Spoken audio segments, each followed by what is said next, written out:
और महाराज विभीषण, आप लोग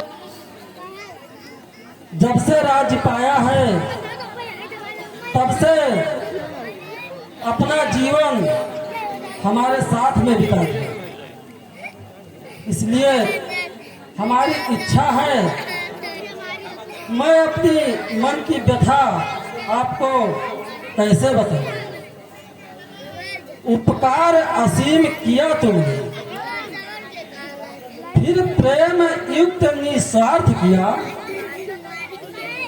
कुछ अर्थ नहीं उसके समान, इतना ऊंचा परमार्थ किया।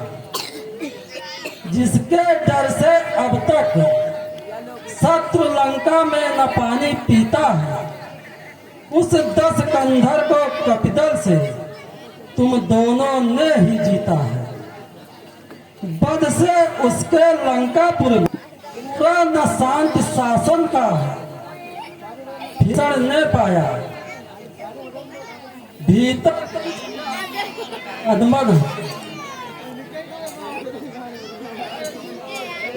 है यह गत किस किंधा में रुक रही प्रगति जनता की है। अंगद सुग्रीव यहाँ पर है, रैयत सब बेराजा की है।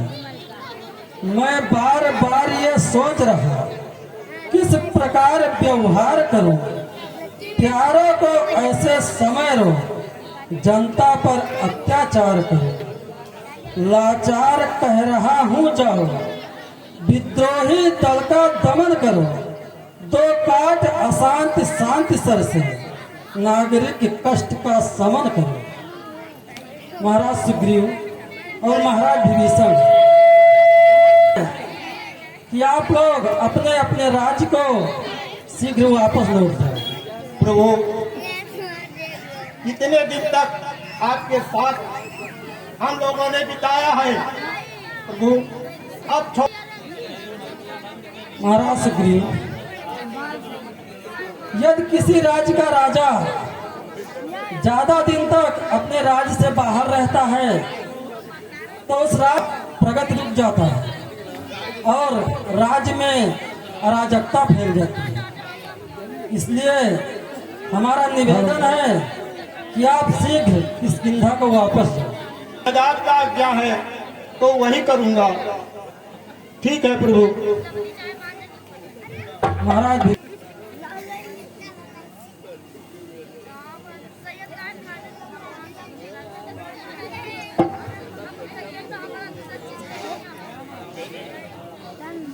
जामवंत जी, वृक्षराज जामवंत, अब मेरी भी इच्छा है कि तुम भी अपने गृह को वापस जाओ। बस्ती क्या वन भी शांत रहे, ऐसा प्रबंध अब हो भाई। कर चुके अवध में बहुत बहुत दिवस, अब घर की भी सुध लो भाई। जाओ गृह को पर ध्यान रहे, बैठे तुम रामालय में, सोते जगते चलते फिरते इस मन में और हृदय में। जामवंत जी, कहिए प्रभु। अब आप शीघ्र अपने घर को वापस लौट जाओ तो मुझे बड़ी प्रसन्नता हो। नहीं प्रभु, ये आप कैसे वचन बोल रहे हैं? मैं तो आपके साथ ही में रहा हूँ, साथ में ही रहने का निर्णय ले चुका हूँ। लेकिन यदि मर जाता मैं रण में, यदि मर जाता मैं रण में, तो शांति मुझे प्राप्त होती।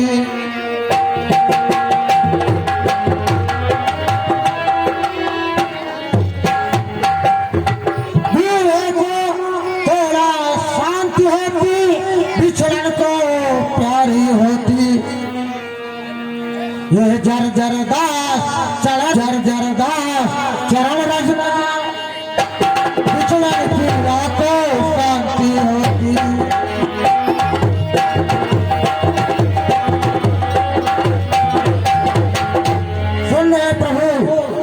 सुना। मैं आपके साथ, लेकिन आप हमारे स्वामी हैं, मैं आपका वचन और मेरे प्रभु है, लेकिन जो आप कह रहे हैं ठीक है, मैं चला जाऊंगा। रीक्षराज, हे रीक्षराज भक्त राज जाओ, मुनि बना मोह संवरण करो, कर सहन सहर्ष वियोग व्यथा, आदेश राम का ग्रहण करो। वामन अवतार प्रथम देखा, रामा अवतार में साथ रहे, द्वापर में फिर जब जाऊं तो इन हाथों में हाथ रहे। उस समय तुम्हारी पुत्री को मैं निज महलों में लाऊंगा, तीसरी अवस्था में तुमको तीसरा स्वरूप दिखलाऊंगा। इसलिए जाओ अगले युग तक, वन में सानंद मन में मेरा आराधन कर, उस सब शुभ अवसर की आस करो। और तुम रामावतार में तो साथ में रहे हो। ठीक है प्रभु, मैं आपका जरूर प्रतीक्षा करूंगा। जाओ, कोई चिंता मत करो।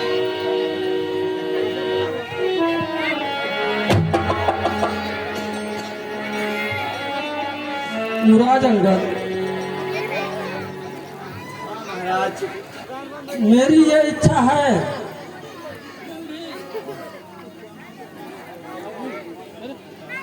युवराज अंगद, हाँ महाराज कहिए। मेरी यह इच्छा है कि तुम शीघ्र किष्किंधा को प्रस्थान करो। मरते समय पिताजी ने मुझ पर अनंत उपकार किया, कर दिया भेंट इन चरणों में, चरणों ने स्वीकार किया। अब तो चित चंचल छिपका है, चरणों में चिंता हरण प्रभु, क्या अभी छुड़ा दोगे क्षण में? बोलो प्रभु, बोलो प्रभु। युवराज अंगद, किष्किंधा के युवराज को इतना रहस्य समझाना है। राजा बनने के पहले तुमको राजा बन जाना है। जनपद ही अपनी जनता का प्रिय जनक बखाना जाता है। राजा का जनसाधारण से होता समीप का नाता है। इतने पुत्रों का पिता तुम्हें बन जाना बहुत सहज सा है, पर पिता धर्म पालन करना वास्तव में कठिन समस्या है। सीता तक अत्याचार प्रजा चुप सहकर सह लेती है, अत्यधिक सताई जाए तो सिंहासन भी गह लेती है। तुम्हें अपना राज्य छोड़कर यहाँ तक आए हो और हमारा सारा कार्य कराकर तुम निवृत्त हो चुके हो, इसलिए हमारी आज्ञा है तुम शीघ्र अपने किष्किंधापुर को प्रस्थान करो। ठीक है प्रभु, जैसा आप कहो। हेलो रंगबली। हाँ प्रभु, मैं तो तुम्हारा जन्म जन्म तक ऋणी हो चुका हूँ, लेकिन तुम महाराज सुग्रीव के महामंत्री हो, उनके मंत्रिमंडल का भार तुम्हारे ही कंधों पर है। इसलिए मेरी इच्छा है कि तुम किष्किंधा को जाओ, और यदि मेरा मन कभी भी करेगा तो मैं तुम्हें शीघ्र बुलवा लूंगा। तुम शीघ्र किष्किंधा को प्रस्थान करो। ठीक है प्रभु।